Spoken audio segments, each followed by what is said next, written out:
Sud Radio Berkov dans tous ses états. Le face-à-face. Et bien justement, l'avocat Juan Branco, il est avec nous en studio jusqu'à 14h et vous nous appelez au 0826 300 300 et vous publiez ce livre Lutte aux éditions Albin Michel qui sort en librairie ce jeudi. Bonjour. Bonjour, Michel Lafon. Michel Lafon, absolument. Et il y a un autre livre qui vient de sortir, 13 pillards, petit précis de la Macronie, aux éditions du Diable Vauvert, effectivement, ainsi appelé parce qu'ils sont logés à Vauvert, effectivement, dans un joli petit village de Vauvert. Juan Branco, alors vous n'y allez pas de main morte, mais ça on le savait depuis assez longtemps déjà. Vous avez écrit ce livre qui avait fait beaucoup Le Crépuscule, sur la Macronie. C'était il y a 4 ans, je crois. C'est 3 ans, oui. Il y a 3 ans, c'est ça. Et puis vous avez écrit un livre, un très très gros livre, et intéressant, important, sur Julian Assange. On va parler de tout cela. Mais au fond, à vous écouter, à vous lire, etc., on a l'impression que quelque part, vous qui avez été effectivement au sein, et je voudrais vraiment qu'on appelle ça au sein, je dirais, du système. Vous avez été éduqué, vous avez été biberonné au système, que ce soit l'énarchie, que ce soit un certain nombre d'institutions, les grands corps, etc. Et vous aviez un avenir tout tracé, c'est-à-dire que vous aviez, comme beaucoup d'autres, votre place, vous les fréquentiez, etc. Et puis à un moment donné, et depuis déjà quelques années, ça a été la rupture. Mais cette rupture-là, vous êtes allé, vous dites de façon extrêmement radicale, d'ailleurs vous citez Marx en exergue de votre livre Lutte, mais cette radicalité, au fond, est-ce que elle n'est pas aussi, quand on va très loin, une impasse? Je voudrais vous demander, c'est-à-dire, je voudrais d'abord vous demander pourquoi cette rupture et à quel point, parce que vous avez une vraie rupture radicale, c'est pas, vous n'êtes plus du tout dans le système, mais est-ce que ça ne conduit pas à une impasse? Je pense que c'est le système aujourd'hui tel qu'il... Enfin, le système, c'est un grand mot, mais en tout cas, nos gouvernants qui sont dans une impasse. On voit avec l'exemple des soignants que vous venez de citer, ouais, l'État qui se retransforme une nouvelle fois, et ça arrive régulièrement dans l'histoire, en monstre froid. On voit à l'échelle internationale une incapacité à tenir en fait ce qu'on appelle le système international issu de la Seconde Guerre mondiale, et avec ses frontières et avec ses relations entre États. Et on voit des gouvernants qui, tel Emmanuel Macron, comme des papillons attirés par la lumière, essayent de courir à droite à gauche en prétendant apporter une solution sans à aucun moment, et je trouve que c'est le plus intéressant, c'est-à-dire que lorsque l'on a le président de la France, dont l'objectif et le seul intérêt devrait être non pas de gagner des followers sur les réseaux sociaux, mais de veiller à nos intérêts, à avoir une vision stratégique, aux intérêts de la France, qui les fasse agir justement, ouais, dans le cadre d'une pensée un peu plus large, qui fasse que si l'on intervient en Ukraine, on le fait avec un objectif précis qui permette au peuple de France de rayonner, de défendre ses intérêts et d'accroître son influence. On le voit en fait hystériser, chercher les caméras, la lumière, l'image, probablement liée au contexte électoral, c'est un euphémisme évidemment que de dire probablement, avec derrière une absence complète d'idée de pourquoi est-ce qu'il le ferait. Vous voyez, pourquoi est-ce qu'il fait ça? On dirait que c'est une pâle copie de Nicolas Sarkozy lors de la crise georgienne il y a quelques années. L'histoire se répète et elle devient une farce. Et face à cette situation, on se retrouve vraiment face à une interrogation sur le pourquoi et le comment. Encore une fois, on reprend ce terme de système qui consomme autant d'énergie pour essayer de nous attirer, de nous distraire, de nous intéresser, avec toujours moins de réussite. Je pense que cette élection présidentielle, elle est assez révélatrice. Les Français sont complètement différents aux enjeux qui sont supposément présentés à celle-ci, et c'est pour une raison très simple. Ils ont bien compris en fait que ces dirigeants ou pseudo-dirigeants n'avaient que leur intérêt en tête et non pas le leur. Et donc, à partir de là, et évidemment avec une gravité croissante pour ceux qui n'ont qu'une hâte, c'est de fusionner dans le nouveau monde, c'est-à-dire de s'allier aux puissances étrangères, telles notamment les États-Unis, mais bientôt la Chine. On voit déjà quelques personnes comme Raffarin qui ont sombré dans la corruption, avec cette idée qu'il faut se donner aux plus puissants et pas essayer de faire de la France justement une puissance qui permettrait d'avoir cet impact qu'elle a eu sur l'histoire. Donc pourquoi rompre avec ce système quand on a eu le privilège qui est le mien d'avoir toutes les armes que ce système fourbit, normalement pour justement défendre ce pays, j'ai eu le privilège d'avoir le temps de développer une pensée, un rapport au langage, à l'histoire, de découvrir des pans du monde qui sont difficilement accessibles. Il me semble évident et je pense que seul l'ego et la traîtrise peuvent t'amener à penser autrement, qu'il fallait rendre ça et non pas l'utiliser pour, moi, m'insérer dans un système de pouvoir qui ne servirait que les siens. Mais alors justement, on arrive ça vous le décrivez très bien dans Lutte notamment, et effectivement vous dites j'aurais pu, etc. Mais qu'est-ce qui a fait la rupture? C'est-à-dire ces 200, parce que est-ce que vous arrivez au point, vous le dites dans Lutte à un moment donné, mais est-ce que ce n'est pas le pouvoir corrompt, le pouvoir absolu corrompt absolument? Justement, c'est l'impasse. Enfin, c'est pour ça que je trouve très intéressant le terme que vous avez choisi. C'est justement l'impasse de ce pouvoir. C'est-à-dire en fait le fait de se retrouver au cœur du Quai d'Orsay, au sein de l'hôtel du ministre, dans le bureau du Grand Escalier. Donc pour ceux qui connaissent le Quai d'Orsay, donc c'est 3000 m² qui sont dévoués au seul plaisir du ministre et de ses invités. Et il y a un seul bureau au sein, à part celui du ministre et de ses secrétaires, pardon, c'est celui du conseiller spécial auprès de qui j'exerçais. Donc on est au milieu de cet énorme espace complètement vide et l'on découvre très rapidement creux. Et en fait, on découvre un système qui ne fonctionne plus qu'en vase clos, qui ne sert plus à...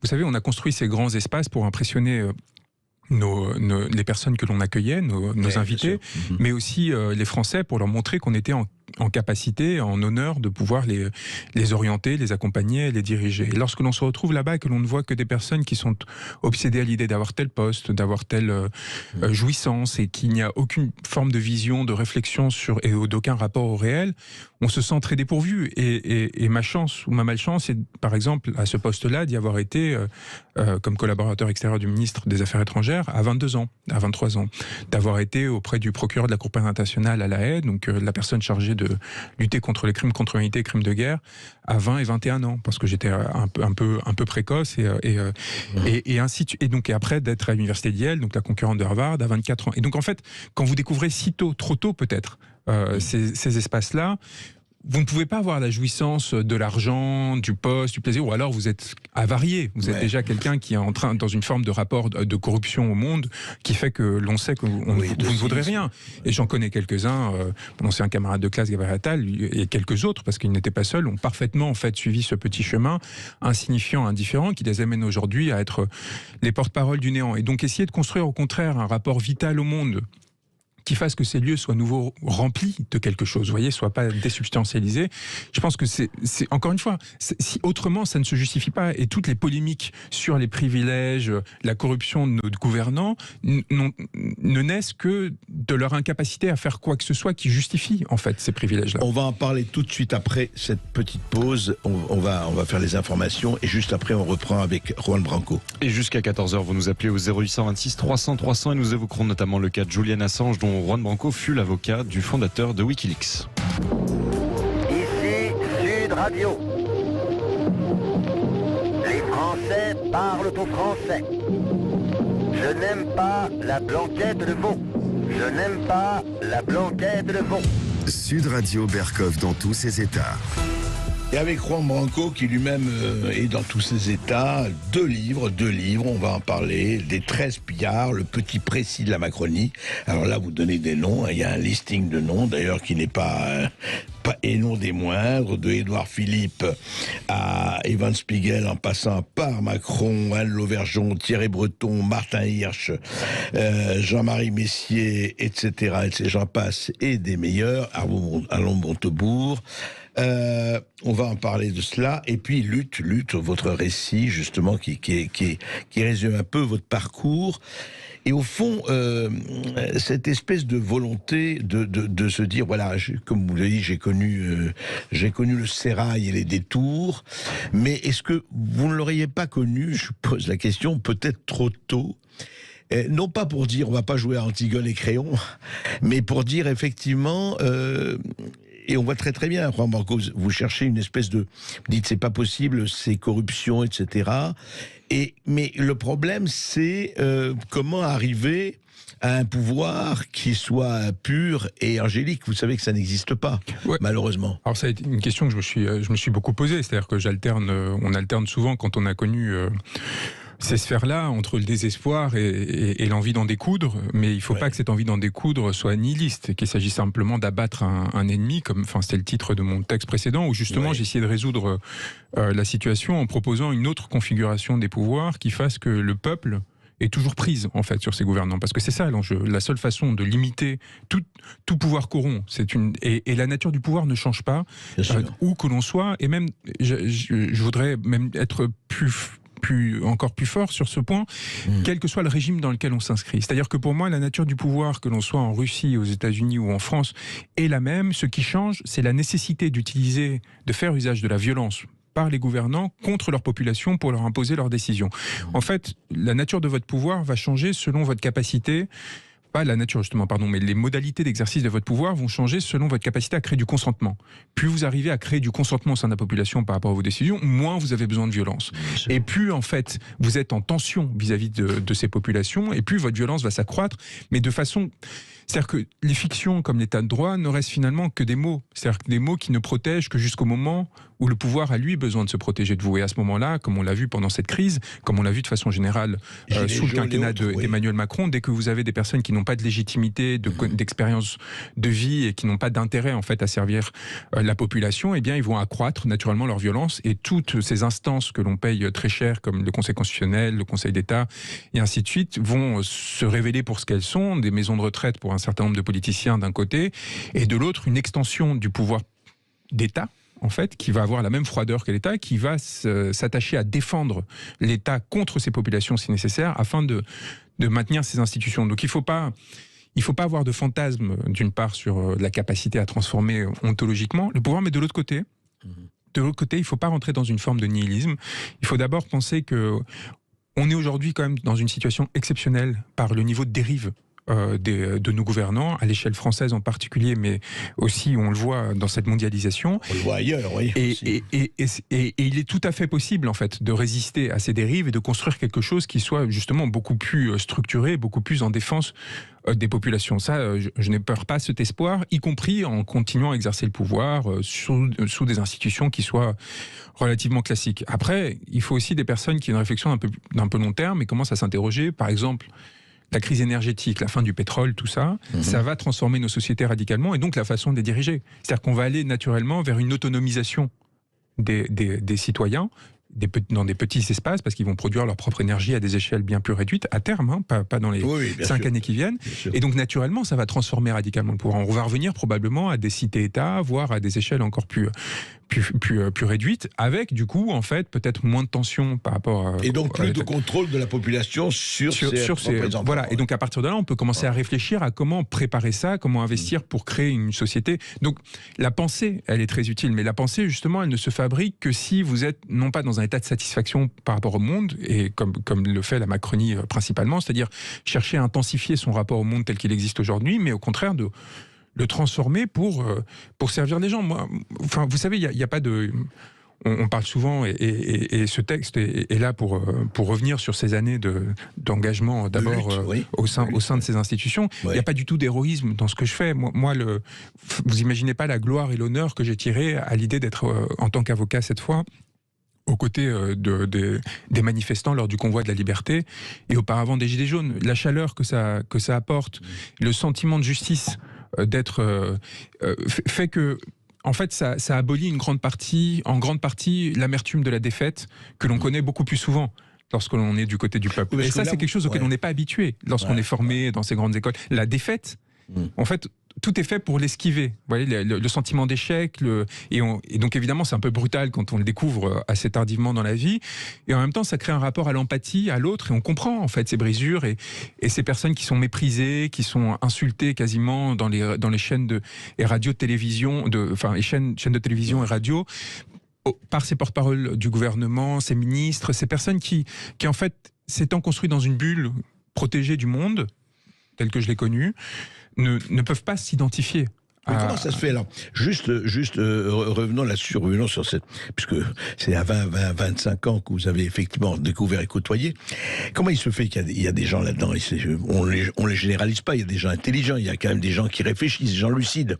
Que ce soit les pillards, entre guillemets, ceux que vous dénoncez, autres. Comment ça se fait ? Qu'est-ce qui fait que, très vite, très fort, selon vous, ils se coupent ils deviennent Ménine de Velasquez dans l'entre-soi, dans la passe-moi le séné, la rhubarbe. Qu'est-ce qui fait que, justement, c'est fini, la bulle se crée et après Mais ça commence à l'enfance. Lorsque vous placez vos enfants dans une école privée du 6e arrondissement où il faut payer, où la sélection se fait notamment sur votre nom, sur vos fréquentations, beaucoup plus que sur le talent ou l'intelligence, lorsque vous ne fréquentez plus personne qui soit d'une autre classe sociale, vous ne savez pas ce qu'est un ouvrier, vous ne savez pas ce qu'est, y compris, je sais pas, l'enfant d'une gardienne, du gardien de votre immeuble si vous êtes très favorisé, même ces petits restes d'altérité qui existaient encore à une époque, qui faisaient que les classes les plus favorisées avaient encore un rapport au monde, disparaissent complètement.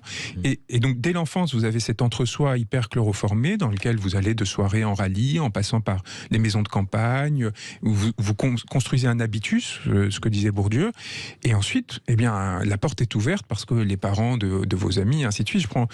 Je prends Gabriel Attal souvent en exemple, non pas parce que j'ai quoi que ce soit contre lui, je le connais bien. Vous l'avez côtoyé pendant 10 ans. Voilà, c'est-à-dire que j'ai eu droit à ses charmes entre les âges de 11 et 22 ans à l'école et par la suite. Donc en fait, il me permet de réfléchir justement à comment on devient ça. C'est par la fille de Marisol Touraine qui allait devenir ministre de la Santé, qu'il obtient un stage à l'Assemblée, puis un poste de conseiller ministériel à 22 ans, justement, où il gagne 6 000 € par mois comme conseiller parlementaire au ministère de la Santé.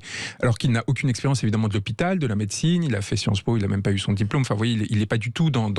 Et tout d'un coup, il est à un des postes les plus importants de la République, en train de prendre des décisions qui vont amener à la suppression des EPRUS, la destruction des stocks de masques, enfin, à toute la catastrophe de la crise sanitaire. Et ce qui va lui permettre après, par des relations, des amours, d'avoir une investiture avec son rapport avec Stéphane Séjourné, qui était à l'époque conseiller d'Emmanuel Macron, qui lui-même était un conseiller parlementaire socialiste, de faire la transition entre le hollandisme et la Macronie, après avoir été sarkozyste. Et de là même, il va pouvoir avoir un poste de député, après par relation. Vous voyez, en fait, donc à aucun moment... Vous rentrez dans un système qui, pour autant, est supposément démocratique, un rapport au peuple. Oui, mais alors, restons juste là-dessus, pas sur Gabriel Attal, mais c'est pas le problème. Mais est-ce que ces gens-là ne sont pas capables d'être aussi efficaces ? Est-ce que le fait que vous ayez été protégé dans un lit privé, etc., je veux dire, leur efficacité est impensable, parce qu'on pourrait dire, oui, d'accord, ils ont eu ce passé, mais en même temps, ils peuvent être efficaces, ils peuvent avoir de l'empathie, ils peuvent être ouverts, etc. Alors, sur l'empathie, non, par nécessité, en fait, à moins d'avoir eu des brisures dans la vie intime, mais en général, justement, ça vous rend moins efficace, au sens du système. Vous voyez, tout d'un coup, ça vous ralentit et ça fait que vous n'êtes pas assez performant. Et après, vous pouvez devenir des monstres froids. Vous pouvez devenir des monstres froids qui vont avoir une maîtrise apparente de 40 000 dossiers, et comme Emmanuel Macron, être capable d'écrire des dissertations à la fois sur le nucléaire, sur l'agriculture en Corrèze, et ainsi de suite. Et, sauf que vous ne savez pas de quoi vous parlez. C'est-à-dire qu'en fait, vous avez une capacité d'abstraction, donc vous arrivez à donner l'impression que vous savez parler, mais vous maîtrisez la langue un peu, parfois de façon assez pauvre. En tout cas, moi, je considère comme étant de façon très pauvre, parce que ces gens-là, en fait, rentrent dans des machines à entraînement, c'est-à-dire en fait des sortes de box. En fait, il faut vraiment les voir, comme des chevaux qui sont dans des box, qu'on sort parfois dans des terrains de course pour dégager leur énergie et s'entraîner, et qu'on rentre immédiatement. Et donc, évidemment, ils savent très bien faire un certain nombre de choses qui correspondent aux épreuves de l'ENA, mais ils n'ont aucun rapport au réel. C'est pas des ingénieurs, ce n'est pas des agriculteurs, et c'est des personnes qui ne fréquentent pas des agriculteurs, les ingénieurs, les ouvriers. Donc leur rapport au monde, il est très distancé. Donc en l'occurrence, Emmanuel Macron, il va passer du Touquet à Paris en passant par la Lanterne, et Brégançon, où il a fait construire sa nouvelle piscine.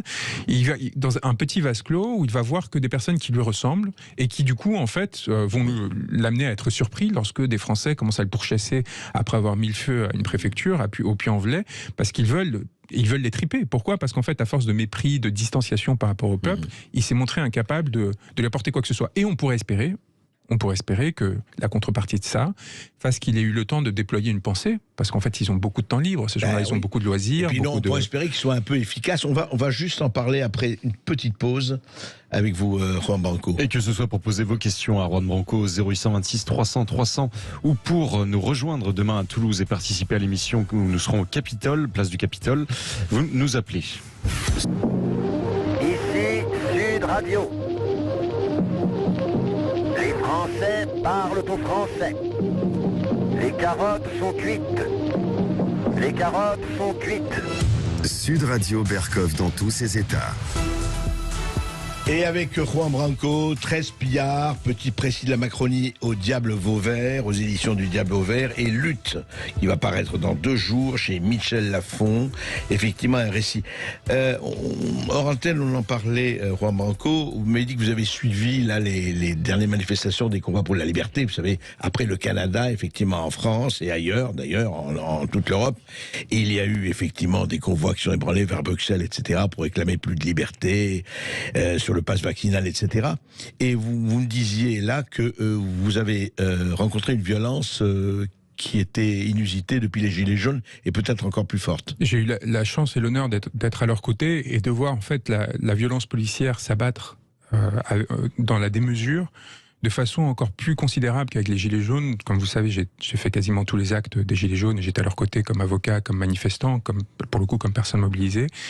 Et là, ce que j'ai vu en fait, c'était encore pire parce que c'était la gratuité pure. En fait, c'était en fait le fascisme. C'était on détruit le crâne d'un jeune étudiant de 19 ans, Étienne. Donc en fait, toutes ces personnes sont venues vers moi comme parce qu'elles avaient besoin de représentation pour porter plainte, ou pour se protéger de répression artificielle. C'est-à-dire, j'ai retrouvé en garde à vue des personnes le visage tuméfié qui avaient été arrêtées de façon complètement arbitraire. Il y a eu un classement sans suite immédiatement, mais qui avaient été arrêtés parce qu'ils avaient été tabassés par les policiers sans que rien ne le justifie et qu'il fallait le cacher. Et donc ils étaient placés en garde à vue 24 heures, 48 heures, le temps que ça passe. Étienne, 19 ans, étudiant en cinéma, le crâne ouvert. Mais il était quoi? Il était dans il était à la marge de la manifestation sur les Champs-Élysées. Il y a une vidéo qui a été publiée où on le voit en train de filmer pour un projet qu'il avait, la manifestation, et on voit un CRS qui s'abat sur lui en fait et qui lui fracasse le crâne gratuitement. Il va à l'IGPN refuse de prendre sa plainte alors qu'il avait donné rendez-vous en disant il n'y a pas d'OPJ, d'officier de police judiciaire disponible. On a une personne, Milan, 21 ans, la jambe brisée, vraiment brisée, suite en fait à une offensive de 2 sections de compagnie d'intervention, la 11e, qui sont les mêmes en fait qu'on va voir quelques minutes plus tard dans une autre vidéo en train de fracasser, de mettre des coups de genoux et des coups au visage d'un manifestant au sol. On lui casse la jambe, littéralement, avec au moins 3 mois d'immobilisation pour l'instant. Mais non seulement ça. Après, on le soulève et on le traîne avec la jambe. C'est-à-dire qu'en fait, le pied branlait. Le pied branlait et en fait flottait comme ça sous la jambe, et on le trimballe comme ça. Et donc j'ai parlé avec Milan, je le défends évidemment dans cette affaire-là, et on pourrait multiplier l'affaire de Sylvie, la conductrice qui a été braquée sur les Champs-Élysées par un policier qui sort son arme tout d'un coup. Alors ils disent qu'elle ne s'est pas arrêtée. Non mais attendez, c'est extraordinaire. Donc c'est une chef d'entreprise, j'ai parlé avec elle, pareil, je la représente. Ils disent qu'elle ne s'est pas arrêtée, mais en fait on voit sur une autre vidéo qu'en fait elle ne voit pas du tout qui s'arrête derrière elle. Donc il n'y a aucune raison d'une part d'agir comme ça. Et attendez, Le Monde qui publie un article pendant 24 heures en disant qu'elle arborait un drapeau taliban. Pour essayer de justifier, pendant 24 heures dans Le Monde, un article de Jacques Folloroux qui prétend que cette femme qui était là pour manifester pour des droits fondamentaux portait un drapeau taliban. Vous savez ce qu'était ce drapeau? Un drapeau blanc avec écrit liberté dessus. Et donc quand vous avez en fait à un moment donné une coagulation si puissante entre les intérêts médiatiques et politiques qui sont, on le sait en fait, ça avait été décrit dans Crépuscule, tenu par un certain nombre de personnes qui ont des intérêts communs dans les 2 secteurs. Vous retrouvez en fait d'une part avec une invisibilisation très forte de faits qui sont extrêmement graves, et du coup une licence donnée à une forme de barbarie qui s'installe, qui n'est pas le fait des policiers.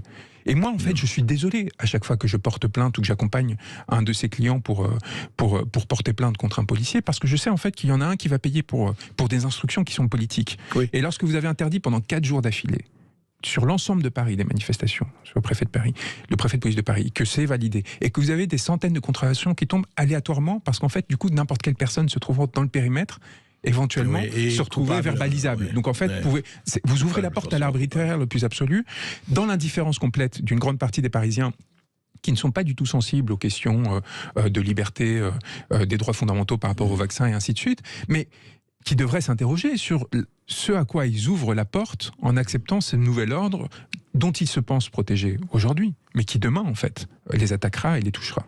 Oui, c'est-à-dire à quel moment où on met le curseur. Mais est-ce que vous n'êtes pas allé loin, justement, même dans le crépuscule, en utilisant le mot fasciste? Vous savez, il est utilisé. Oui, c'est dans Contre Macron, je me souviens, on avait eu cette discussion il y a 3 ans. Moi, je trouve que j'étais plutôt prescient par rapport à l'évolution, en fait, de ce régime politique et le contrôle, en fait. Et c'est quelque chose que j'avais annoncé en juillet 2017, parce que, pour moi, les modalités d'accès au pouvoir déterminent la façon dont vous allez l'exercer. Si vous arrivez au pouvoir comme Macron, je décrirai dans Contre Macron en détail, c'est assez théorique, mais je pense que c'est intéressant. On voyait bien en fait que le manque de légitimité crée une disposition à la brutalité et à la violence qui n'allait pas être contrebalancée par l'État. Et je trouve qu'en fait, les Gilets jaunes ont ouvert le bal, mais la suite a été encore plus inquiétante. Et vous savez, le diable se diffuse en fait, et l'acceptation de la population de niveau de contrainte toujours supérieur et un facteur sur lequel s'appuie le pouvoir. Et pour le Covid a bien servi à ça. Voilà. En fait, mais c'est presque, c'est pas, moi j'adhère pas c'est pas des théories du complot, mais j'adhère pas à l'idée qu'il y aurait un grand plan derrière ça. De ce que j'ai vu de ces gens-là, je vois en fait que c'est réactif. Mais sauf que de façon réactive, ils vont toujours dans le mauvais sens, par nature, en fait, vu qu'il n'y a pas de contrepoids et donc à chaque fois, ils accroissent d'une strate la violence et la contrainte contre les populations, parce qu'eux-mêmes s'en sont extraits, ce que je décrivais dès l'enfance, en fait. Du coup, ils vivent dans un monde parallèle. Pendant les confinements, moi, j'avais des personnes qui étaient des amis d'enfance, etc., qui partaient aux Seychelles, dans leurs avions privés, etc., ils n'ont pas vécu le confinement. Quand vous vous souvenez de ces images incroyables, moi je les trouve incroyables, de Macron qui avait été obligé de mettre des couches de maquillage extraordinaires pour masquer son bronzage, parce qu'il passait les week-ends à la lanterne à jouer au tennis pendant qu'on était tous enfermés. Donc évidemment, ça crée un décrochage. Oui, mais est-ce que justement, mais là, le problème que vous posez, c'est le problème de tous les pouvoirs, comme vous disiez. C'est-à-dire qu'au fond, le problème que vous posez, mais qui est un vrai problème, mais est-ce qu'il n'est pas insoluble? Parce que comment empêcher un pouvoir, on va en parler avec nos auditeurs aussi, mais comment empêcher un pouvoir de devenir pas seulement le corrupteur, mais de s'isoler, de s'enfermer, de faire sécession, je dirais presque, avec une partie de la population. On a l'impression que c'est très bien de le dire, on le dénonce, etc., mais l'alternative? En le faisant trembler. Ça, d'abord, il y a le moyen, c'est-à-dire faire peur, qu'ils sentent l'inquiétude à l'idée de leurs excès. Ça, c'est une condition cardinale. On l'a vu, les Gilets jaunes, contrairement à ce qui a été dit, ont été très efficaces parce qu'ils ont très rapidement obtenu un certain nombre de mesures, dont le retrait de la taxe carbone, justement parce qu'ils leur ont fait peur. Et c'est la seule façon aujourd'hui de faire contre-pouvoir par rapport à ce à quoi nous assistons. Ça, c'est la première chose. Et après, il faut réfléchir institutionnellement. Ça, c'est pareil, l'intelligence des Gilets jaunes, référendum, initiative citoyenne, mandat impératif et révocatoire, etc. Mais il faut avoir conscience, toujours, que les outils ne suffisent pas. Et que les outils institutionnels en particulier ne sont que des mots et qui vous protègent comme le ferait une feuille de papier. C'est-à-dire jusqu'au moment où il faut la brûler, où il faut la déchiqueter, les personnes qui sont au pouvoir n'hésiteront pas à le faire. On n'arrache pas des privilèges à quelqu'un justement sans lui créer un rapport de tension, voire de violence à son égard. Ça ne veut pas nécessairement de violence physique, mais en tout cas de rapport de force. D'inquiétude au moins. Voilà. Ouais. Ce rapport, c'est toujours le mot de Genet que j'aime répéter, il n'y a rien de plus violent qu'une rose qui naît. C'est-à-dire qu'il faut voir qu'à un moment donné, si vous voulez féconder un nouveau monde, vous êtes obligé d'arracher quelque chose à ceux qui le détiennent. Et ces personnes-là, ils ont montré qu'ils ne souhaitent pas s'en défaire. Au contraire, on le voit avec la nouvelle génération, les Zoé Bolloré-Bouygues, Elisa Arnaud-Niel et compagnie. C'est-à-dire qu'en fait, vous voyez les grandes familles se regrouper peu à peu, et c'est des phases historiques, vous voyez, où le pouvoir se recondense, se referme sur lui. Bientôt, ils vont commencer à avoir les stigmates des grandes familles royales des XVIIe, XVIIIe siècle, c'est-à-dire... Vous allez parler de Bénigne de Velasquez, maintenant. Voilà, non, mais on va parler de la consanguinité que ça peut finir par créer, parce qu'à force de fusion comme ça, on commence à avoir des cousins c'est le cas avec Lagardère, notamment. Enfin, on commence à avoir intrafamilialement Pourquoi ? Parce qu'ils cherchent toujours plus à concentrer leur capital pour essayer de faire face aux grandes fortunes qui sont produites notamment aux États-Unis et de plus en plus en Chine. Et donc la solution, c'est quoi ? C'est retrouver une forme de souveraineté populaire avec un peuple qui, au sein de ses frontières d'un espace défini, en fait, se protège. Mais il faut retrouver l'État-nation. Et un État qui soit puissant, mais puissamment au service du peuple et pas comme aujourd'hui avec des préfets qui sont vraiment à la limite de la psychopathologie. Vraiment, il faut voir. J'étais dans l'Allier il y a 3 semaines en train de défendre des organisateurs de manifestations pour le pass sanitaire en juillet. Enfin, des gamins qui ont participé à des manifestations parfaitement pacifiques, aucun incident.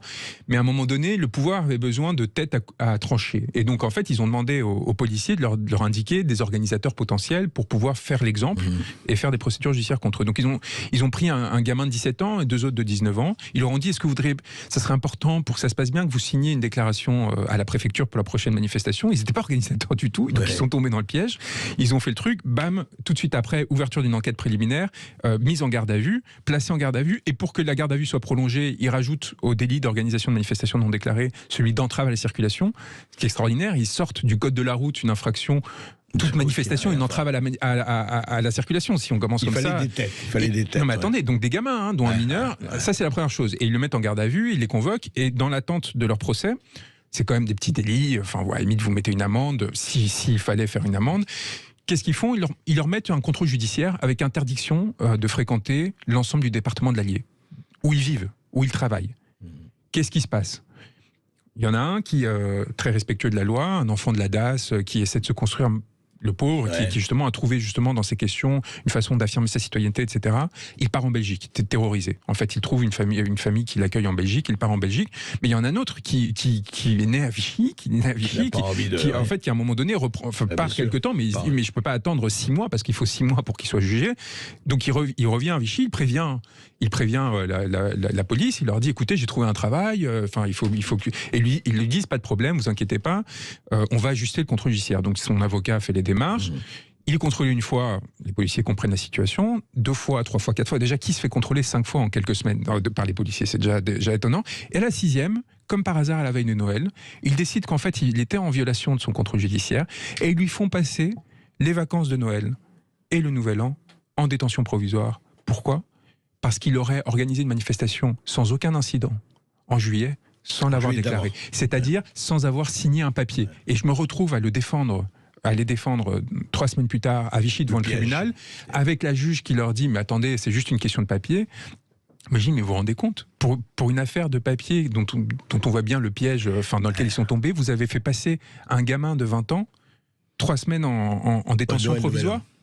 Où est-ce qu'on est ? Les dérives, c'est vrai. On va en parler. Et ça, on ne le voit pas. Et on ne le voit pas parce que c'est en province. Et que les médias aujourd'hui n'ont plus les moyens de relayer sur... Et donc en fait l'arbitraire, là je vous parlais d'un événement qui est très spécifique comme Combat et Liberté, mais l'arbitraire se diffuse. On va en parler tout de suite avec nos auditeurs, à tout de suite. Et pour prendre la parole, vous nous appelez au 0826 300 300. Ici Sud Radio. Les Français parlent au français. Je n'aime pas la blanquette de veau. Je n'aime pas la blanquette de veau. Sud Radio Berkov dans tous ses états.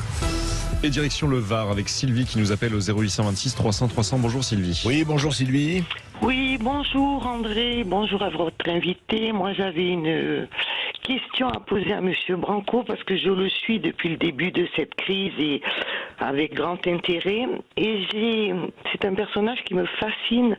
Je voudrais lui demander pourquoi il est arrivé, lui, à s'extraire. Pourquoi il n'a pas été attiré par tout ce qui brillait ? Pourquoi il n'a pas été absorbé ? C'est ça. Comment on fait pour s'extraire ? C'est même plus que absorber, c'est s'extraire de ça. C'est tellement plus facile de rester dedans, quoi. Mais Joan Branco, c'est surtout beaucoup plus pauvre, en fait. Moi, je n'ai aucune. Je suis d'accord. Je n'ai aucune envie à l'égard des personnes qui vivent ces vies que j'ai en partie connues et qui continuent aujourd'hui au gouvernement ou ailleurs. C'est-à-dire que pour moi, devenir ministre pour avoir le pouvoir qu'ont aujourd'hui ces ministres et faire ce qu'ils font, ça aurait créé, dans le meilleur des cas, une forme de dégoût et de mépris vis-à-vis de moi-même. Et c'est ce que j'ai connu. Enfin, la Hollandie a quand même été une étape traumatique pour beaucoup de personnes parce qu'elles nous ont découvert et nous ont fait découvrir ce qu'étaient des gens qui étaient dans la vanité et la vacuité du pouvoir et de la façon en fait dont ils créent une forme de détestation pour quiconque a un minimum d'attachement à l'autre. Je pense que c'est le rapport à l'autre et qui est déterminant. Et s'extraire de ces lieux-là, c'est... Mais Juan Branco, oui. juste là-dessus, vous n'avez jamais été tenté, vous avez connu des gens très divers, vous le racontez d'ailleurs dans Lutte, c'est intéressant, vous le racontez aussi avant. Vous ne dites pas à un moment donné, d'accord, moi j'ai mes idées, etc. Ils sont ce qu'ils sont, mais je vais pouvoir peut-être tailler mon chemin. Mais je l'ai fait tout le temps. En fait, c'est là où c'est un déracinement progressif. C'est-à-dire qu'à j'ai fait quand même tout ce petit parcours dans l'idée au départ d'être l'un d'eux, parce que j'avais pas ce détachement-là. Et moi, je viens de ce milieu-là et j'ai été en fait dans cette corruption. J'ai plongé dedans, j'ai participé à celle-ci à leur côté. Il faut vraiment pas du tout croire qu'il y aurait en moi une forme de personne pure, exceptionnelle. C'est pas du tout ce que j'essaie de prétendre. Au contraire, c'est justement parce que j'ai connu la boue à leur côté que en fait, il y a une forme de dégoût à leur égard et à mon égard qui est né et qui m'a amené à une sorte de détachement. Mais bien sûr, et j'ai essayé dans la mesure du possible, en participant au système, d'essayer d'y porter des idées, et j'ai juste découvert l'impossibilité, sans des compromissions et des concessions qui étaient par trop importantes, de continuer dans cet espace-là. Par exemple, je parlais, en fait, on en parle très peu, mais la Cour pénale internationale, vous voyez, cette institution qui lutte, où j'ai commencé, donc ça a été ma première grande expérience institutionnelle. La procureure qui vient de partir, qui était là pendant 9 ans, était la conseillère spéciale de Yahya Jammeh, qui était l'un des plus grands dictateurs africains, et qui pendant 20 ans faisait disparaître et torturer des opposants. Elle était sa conseillère juridique, donc elle était la personne avant. Donc elle était chargée de nettoyer les crimes. Vous voyez, elle était chargée de leur donner une apparence de justice, un peu comme le fait le Conseil d'État lorsqu'il valide les arrêtés d'interdiction et ainsi de suite. Et cette personne-là est choisie pour être au sein de la scène internationale celle qui lutte contre les crimes contre l'humanité, la figure de lutte contre l'impunité. Donc vous voyez bien en fait que quand vous vous retrouvez face à un tel écart entre le discours et le réel, face à une telle si vous avez un minimum de sentiment de justice et d'empathie et d'humanité, enfin vous vous détachez, vous créez un... Et encore une fois, c'est ce que je disais, me retrouver à 20 ans à l'hôtel Georges V dans la suite d'Idriss Déby avec le procureur de la CPI et de voir ces femmes arriver avec des sacs entiers d'Hermès, de Louis Vuitton et compagnie, ou invitées quelques années plus tard au Ritz par Bernard Arnault et Xavier Niel pour l'inauguration de la boutique Louis Vuitton de la place Vendôme et ainsi de suite. Ça fait qu'en fait, ayant connu trop tôt ces gabégies, ces horreurs et ainsi de suite, et étant entré dans le monde dans un rapport quand même d'idéalisme, en fait, c'est trop... Si ça vous arrive à 30, 40 ans, vous avez des enfants, je pense que c'est un facteur clé. Et après, le dernier point, c'est Julian Assange. C'est Wikileaks quand même, c'est cet homme qui est dans une prison antiterroriste depuis 3 ans. Le fondateur de Wikileaks, oui, il faut rappeler ça. Et qu'on me présente, enfin moi je rencontre Julian Assange en janvier 2013, si je dis pas d'erreur, janvier 2014. La même semaine, donc pendant mon winter break, enfin les vacances de Noël, lorsque j'étais à Yale, donc je revenais de Centrafrique où je faisais des recherches sur la violence de masse, et la même semaine où je rencontre le secrétaire général adjoint du Quai d'Orsay, Xavier Niel, la directrice du Monde, Nathalie Nougayrad à l'époque, je rencontre Julian Assange, mais un peu comme... Vous voyez, comme un gamin insupportable qui fait sa liste de courses pour savoir avec qui est-ce qui... Et donc, au départ, c'est plutôt dans l'opulence, enfin, du petit gamin qui a fait Normal Sup, Sciences Po, voilà, que je me dis, bon, bah, c'est rigolo, je vais rencontrer Julian Assange. Alors, évidemment, avec admiration, avec un engagement déjà. Mais, et j'ai vu en lui une intelligence que je n'avais vue nulle part ailleurs. J'ai vu en lui quelqu'un qui m'a vraiment impressionné, alors qu'encore une fois, j'ai eu le droit à des rencontres extraordinaires. Lorsque je vois dans cette ambassade d'Équateur où il était enfermé depuis quelques années déjà, 20 mètres carrés, je vois flottant sur ses chaussettes, qui fait 1m90, un corps extraordinaire, une voix très douce, et que je découvre qu'il est l'inverse de ce que disent de lui les médias, qui en parlent comme d'un homme égocentrique, froid, manipulateur, et que je vois quelqu'un de lumineux, en fait, d'extrêmement intelligent, qui me fait parler quasiment pendant 1 heure du Centrafrique d'où je revenais, au lieu de démontrer quoi que ce soit. Et la chose qu'il fait juste après, c'est pas commencer à démontrer, non, c'est juste, il prend une petite boîte, et il me la montre à moi et à la personne avec qui j'étais, il commence à en sortir une dent, des morceaux de cheveux, et en fait c'était les choses les plus étranges que des gens du monde entier lui envoyaient pour le remercier de ce qu'il faisait, et il était en fait plus étonné que nous de l'importance qu'il avait pris dans l'espace. Et donc je découvre cette personne-là et je me dis, déjà il y a un problème dans la fabrique d'information, il y a des manipulations qui sont quand même délirantes, qui sont incroyables, et ça crée et après l'engagement auprès de lui qui fait que comme on commence à être pourchassé par la CIA, il y a un moment donné où c'est plus vraiment une question de choix aussi. C'est-à-dire qu'on a eu l'épreuve finalement assez tard, mais en 2020, il y a eu la révélation des vidéos en fait qui ont été données par un lanceur d'alerte, de caméras qui nous surveillaient avec Julian au sein de l'ambassade, etc. Il y a eu une enquête par des grands journalistes américains il y a quelques mois qui a révélé qu'en fait il y avait des équipes spéciales qui ont été déployées partout en Europe pour nous traquer, par la CIA.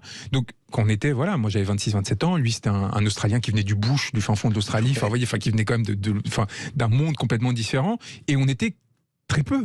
On était quelques personnes, peut-être un peu plus d'une dizaine, et on avait donc la CIA, la DGSI, la DGSE, le FSB et compagnie, qui étaient tous autour de nous. Donc évidemment, ça crée un déracinement très fort. Et le dernier point est le plus important, et vraiment ça j'y tiens, quand vous rentrez dans votre pays dans cette situation, où vous êtes en train de vous battre pour les intérêts des populations avec Wikileaks, et de votre pays en particulier, où on révèle que la NSA avait accès aux communications National privées. Security Agency. Voilà, et donc l'agence de renseignement électronique des États-Unis avait accès aux communications sécurisées, théoriquement sécurisées, de l'ensemble de nos présidents de la République, de leurs conseillers, de toutes les entreprises qui avaient participé à des appels d'offres supérieurs à 250 millions d'euros. Donc on rend un service à la nation, un service extraordinaire. Il y a des gens qui ont risqué leur vie pour arracher ces informations et pour les transmettre. Et que la seule réaction des pouvoirs publics n'est pas d'accorder la Légion d'honneur à Julian Assange et l'asile diplomatique. C'est pas d'essayer d'intervenir pour le défendre, c'est pas venir nous remercier d'une façon ou d'une autre, c'est de nous placer, et me placer en particulier, et ça quand j'ai découvert, c'était un choc extraordinaire, au sein de la section K, voué au contre-espionnage, comme un ennemi intérieur. Quelqu'un à surveiller parce que potentiellement... Pourquoi ? Parce qu'on mettait en question, en fait, l'un des fondamentaux de l'asservissement de la France par rapport aux élites états-uniennes de la côte Est, et qu'on se fait cibler par l'appareil d'État de notre propre pays. Au moment où on a rendu service à celui-ci, voilà. Là, on se dit... Quand on ne se sent plus protégé sur son propre territoire, il y a toute une réflexion qui naît sur l'importance justement d'une souveraineté, sur l'importance de défendre en fait son autonomie. Voilà pourquoi il commence des tâches, Sylvie. Oui. Vous avez une réponse étayée. Une petite question, est-ce que M. Branco n'a pas peur pour sa vie ? Est-ce que vous avez peur pour votre vie ? On a eu des moments, surtout ces dernières semaines, peu avant la sortie de 13 pillards, qui sont en fait 13 portraits très acérés et violents, en fait, de personnes qui sont habituées à ce qu'on parle d'eux avec de la gloire, sur des papiers, sur des journaux en papier glacé. Là, on montre le revers, en fait, toute la pourriture qui les habite. Et c'est des gens qui sont un peu en dessous, vous voyez, des gens qu'on voit, des Macron et compagnie. Et moi, j'ai eu le droit à plusieurs reprises à des intimidations extrêmement violentes, avec des physiques même. Bien sûr, là, j'ai eu la chance de pouvoir les filmer, de montrer comment, en fait, à mes fenêtres, des personnes venaient la nuit, ces dernières semaines, vous pouvez les trouver sur Twitter et Facebook, pour en fait intimider et montrer qu'ils étaient là et qu'on était ciblés. Donc, on se retrouve dans une situation qui est particulièrement troublante et en fait lutte, c'est très important comme texte parce que ça s'adresse à toute personne qui veut s'engager de façon sincère, donc radicale, parce qu'en fait il n'y a pas de possibilité dans le système tel qu'on existe aujourd'hui d'être dans un engagement sincère qui soit dans un rapport de compromission au monde. C'est un guide pour leur expliquer ce qui se passe en fait. Quand vous prenez le chemin de Julian Assange ou le mien par la suite dans les Gilets jaunes et ainsi de suite, ce qui peut vous arriver et comment jusque dans l'intimité, jusque dans la couche, ils peuvent s'insérer pour vous troubler. Mais donc c'est irréversible, on ne revient pas en arrière ? Pour vous, par exemple.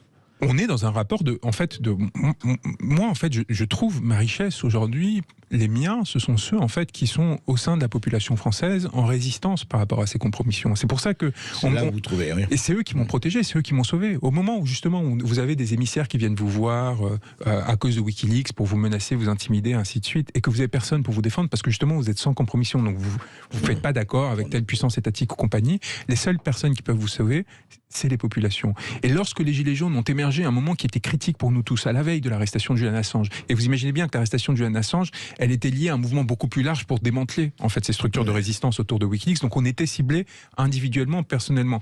Ce mouvement nous a sauvés, en fait, en tout cas, moi m'a sauvé, n'a pas sauvé Julian, parce qu'il était au Royaume-Uni, qui s'est retrouvé du coup emprisonné quelques mois plus tard, mais on était au bord de la rupture. Et c'est pour ça qu'il y a eu un attachement, parce qu'ils recherchaient la même chose que nous, c'est-à-dire un État qui les protège et qui ne les pille pas et qui ne les exploite pas, qui n'est pas pour vocation de les éborgner, de les exploiter. Et donc ce lien commun, pour moi, il est indéfectible et jamais je ne trahirai ces personnes-là. Et ça, c'est une condition critique et je vois bien...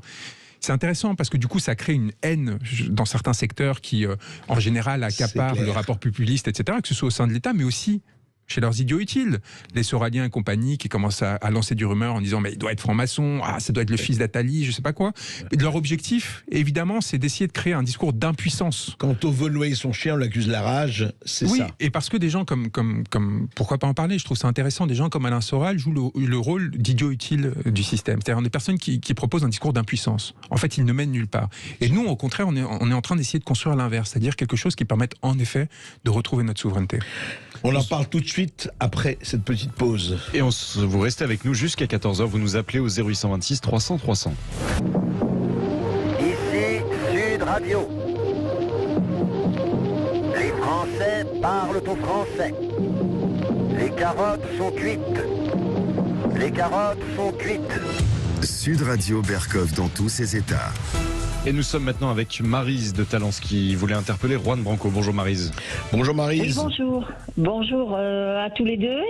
Je suis assidue de vos émissions. J'avais un petit peu les mêmes questions que la dame qui m'a précédée concernant votre vie, justement, monsieur l'avocat, parce que je pense que vous ne devez pas dormir sur vos deux oreilles tous les jours.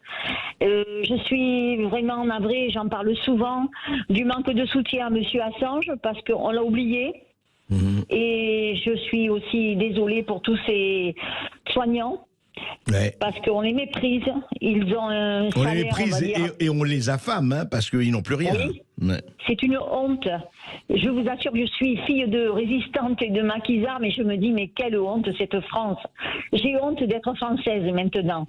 Parce que quand je vois comment on traite ces gens, c'est bien de les avoir applaudis. Mais après, maintenant, il faut faire une quête, justement, pour tous ces gens-là. Et faire des pétitions sur Internet, etc., pour les soutenir. Parce que je ne comprends pas que les magistrats, qui sont aussi dans le public, les condamnent, ne se mettent pas de leur côté. Comment ça se fait? C'est épouvantable. Ces gens, ils se retrouvent sans travail, ils ne peuvent pas aller travailler ailleurs, alors que finalement, on peut quand même considérer qu'ils ont été virés de leur travail. Donc pourquoi pas ne pas aller faire éboueur ou mécanicien, je ne sais non, quoi. Ils peuvent pas, ils n'ont pas le droit. Mais c'est pas normal, ce n'est pas normal, c'est une honte. Et ça prouve bien que plus ça va, plus on nous supprime des libertés. Et on va arriver on est même dans une dictature. Alors franchement, le gouvernement s'appelle la République en marche arrière. C'est une honte. Je ne sais pas si on peut aller jusqu'à la dictature, mais c'est vrai qu'on peut se poser des questions. Juan Branco, vous auriez été l'avocat comme on a eu l'avocate qui les défend très fortement et très bien, de ce qui se passe effectivement avec. C'est la même démarche, c'est le même problème. Bien sûr, c'est pour ça que je me suis battu pour tous ceux qui avaient reçu des contraventions pendant ces jours de manifestation, parce que 135 €, c'est extrêmement lourd pour des personnes qui sont. Enfin, j'ai quand même vu une personne qui était venue nous soutenir devant le tribunal administratif de 94 ans qui se tenait sur le trottoir et qui a été verbalisé par un policier déchaîné qui semblait jouir en fait. Mais c'est en ça, quand je parle de fascisme, je parle pas d'un système fasciste. Vous voyez, c'est juste en fait quand vous êtes dans de telles dérives, vous autorisez en fait des actes fascistes ou fascisants. C'est le fascisme qui s'insinue en fait dans le réel. C'est pas du tout d'un coup il y a Mussolini bis qui est au pouvoir. Ça marche pas comme ça d'ailleurs l'histoire en général. Ça s'insinue de façon à normaliser des comportements qui sont complètement aberrants. Et en mars 2020, j'avais pris la parole très vite j'avais fait une vidéo YouTube où j'avais dit faites attention, l'héroïsation est l'étape préalable au sacrifice. Donc, tous ces applaudissements de soignants, tous ces discours tout d'un coup louangeurs et vertueux sur les soignants et ainsi de suite, c'est pourquoi? C'est parce qu'on sait très bien qu'on va les exploiter, qu'on va les mettre dans une situation de tension telle qu'il va y avoir des ruptures et des sacrifices. Et donc, soyez très prévenant et très en prévention, très vigilant par rapport à ça, parce qu'on est en train en fait de les amener à l'abattoir quelque part. Et c'est ce qui s'est passé pour un certain nombre d'entre eux qui n'ont pas été protégés pendant la première phase de la crise. Il faut se rappeler. Et aujourd'hui, maintenant, avec ceux en fait qu'on essaie de dompter à coups de trick parce qu'ils n'obéiraient pas à je ne sais quelle injonction gouvernementale dont le sens scientifique est pour le moins contestable.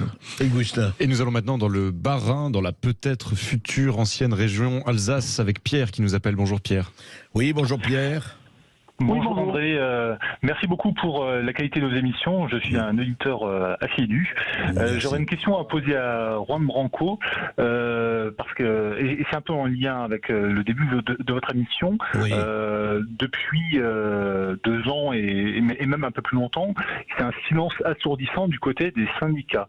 Est-ce qu'il les soignants suspendus, par exemple, bénéficié d'aucun soutien de la part des syndicats. On a même eu des positions de la part de la CGT de justification quelque part du discours gouvernemental et des positions.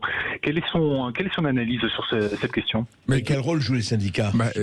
Celui de la trahison au niveau des directions, de façon très claire depuis un moment, et une trahison qui est d'ailleurs d'autant plus blessante avant tout pour les syndiqués, pour les cadres à l'échelle locale, qui se retrouvent complètement abandonnés par leur chef, entre guillemets. Ah, vous pensez que c'est au plus haut niveau? Bien sûr, et c'est ce niveau-là que la corruption se joue. Vous voyez bien qu'en fait, c'est dans les petits accords, les petites messes basses qui se font dans le petit Paris, avec les invitations à Matignon, à l'Élysée et compagnie, pour s'assurer qu'il y a une sorte que justement le pays est tenu, que se joue tout. Moi, je me souviens, et je ne pardonnerai jamais le communiqué que fait Martinez justement au début des Gilets jaunes, par lequel en fait il plante un poignard dans le dos de ce mouvement populaire qui défendait les plus précaires, y compris des personnes qui étaient tellement précaires qu'elles ne pouvaient pas être syndiquées. Je ne m'oublierai jamais l'abandon des routiers qui annoncent une grève pour obtenir en fait quelques avantages et non pour participer à cette révolution populaire qui était en cours. Et on avait l'opportunité à l'époque unique en fait de refonder cette République, et on a vu que les syndicats se sont placés du côté de l'ordre. Et donc depuis, en fait, on est sur une lente dérive qui me semble être de l'ordre de la trahison la plus grave, et encore une fois, avant tout, pour les syndicats eux-mêmes et ceux qui sont engagés de bonne foi dans ces mouvements. Et nous sommes avec un autre Pierre, et c'est pour ça que vous avez entendu deux oui tout à l'heure. Nous sommes avec Pierre qui nous appelle de l'Ain. Bonjour Pierre. Oui, bonjour Pierre. Bonjour André, bonjour Juan Branco. Bonjour. Bonjour. Alors j'avais une question, mais en fait je pense que je vais vous en poser une autre, parce qu'en vous écoutant, je me rends compte que on a compris beaucoup de choses, vous et moi, et d'autres. Moi, je voulais revenir sur les policiers. Là, j'ai été policier de nombreuses années. Je me découvre, anarchiste aujourd'hui par rapport à ce qui se passe. Même si je veux quand même soutenir les petits flics de quartier qui vont faire des choses assez complexes. Oui, ce ne sont pas eux les responsables. Hein. Non, tout à fait. Mais quand je vois comment est utilisée la puissance de l'État contre le peuple depuis les Gilets jaunes, je suis désolé, ça me donne littéralement envie de vomir, moi qui étais flic. Je me reconnais plus là-dedans. J'allais vous poser la question, Monsieur Branco, savoir, vu que l'État utilise toute sa puissance en toute illégalité, je dirais, quand on voit ce qu'ils font aux soignants, quand on voit ce qu'on est en train de vivre, j'allais vous demander quelle était la solution, si c'était la révolution, les larmes et le sang, mais au final, c'est pas cette question que je vais vous poser. Je vais vous demander si vous pensez comme moi qu'aujourd'hui, les plus inquiets, c'est ceux qui sont à la tête de l'État, et que par tous les moyens, ils essaieront de garder le pouvoir, parce que sinon, ils savent très bien qu'ils vont finir devant les tribunaux et qu'ils vont prendre des lourdes peines. Mais pour moi, c'est évident que c'est l'une des obsessions actuellement du pouvoir. Pas seulement la peur des tribunaux, mais la peur du peuple. Emmanuel Macron, je serais très heureux de savoir où est-ce qu'il va réussir à vivre après son mandat ou le mandat suivant. C'est-à-dire que la seule façon pour eux de subsister, c'est aussi pour ça qu'on voit qu'il y a une cohérence dans leur système, c'est de créer des lieux de l'entre-soi où ils soient complètement déconnectés du reste du pays, où ils trouvent une forme de protection. Voilà, mais c'est justement, c'est en s'exfiltrant de la société. Ouais. C'est pas juste un pouvoir sain. C'est un pouvoir dans lequel vous pouvez rentrer et sortir sans aucune difficulté et sans craindre en fait de vous mêler au reste de la société. Et aujourd'hui, on est très clairement dans une situation où la peur panique de ces gens-là, non seulement les habite quand ils sont au pouvoir, mais aussi quant à leur devenir. Et alors, heureusement pour eux, ils ont construit tout un système qui les alimenterait par la suite, mais c'est là où du coup, un bon écosystème. La nécessité de la radicalité et de la réflexion. Pourquoi est-ce que vous pensez qu'ils ont autant tremblé au moment du convoi des libertés ? Ils ont quand même sorti. Ça, c'est intéressant parce que d'un côté, ça pouvait effrayer les 3 blindés de la gendarmerie, mais il faut savoir que c'est les 3 seuls pauvres blindés que la gendarmerie a, qu'ils n'arrivent même pas à traverser la moindre chaussée cabossée et qu'en fait, ils ont une autonomie extrêmement limitée. Donc, c'était à la fois pour faire peur et ridicule et en même temps inquiétant. Vous voyez, il y a une sorte de mélange comme ça qui est la preuve du tremblement. Mais ils ont été inquiétés. Pourquoi ? Parce qu'ils savaient parfaitement que les gaz lacrymogènes et les LBD ne serviraient de rien face à des personnes dans leur voiture. Bien aussi sûr. Simple que cela. Donc en fait, en termes de méthode, il y a aussi là une forme d'apprentissage des luttes. Des personnes comme vous qui étiez policiers, qui jamais n'auraient pensé peut-être il y a 20 ans vous engager dans une forme de lutte contre les élites politiques actuelles, qui au contraire croyaient à l'époque dans un rapport à l'ordre et ainsi de suite, aujourd'hui commence à réfléchir sur les meilleures façons de faire avancer nos causes et commence à voir, après les éborgnements, après les matraquages, les gazages systématiques et ainsi de suite, on commence à comprendre qu'il y a peut-être des voies dans les moyens qui nous permettront d'arriver En tout cas, ce sont ces voies que vous explorez, Juan Branco, dans Lutte et dans 13 pillards et dans vos livres précédents. À suivre, tout cela, à suivre. À vos côtés. Absolument, il y a l'apprentissage des luttes et puis la lecture de Lutte aux éditions Michel Lafon qui paraît ce jeudi. Et puis ce livre 13 pillards aux éditions Au Diable Vauvert qui est déjà sorti. Et puis dans un instant, vous retrouvez Brigitte Lahaye avec Michel Odoul. Sud Radio.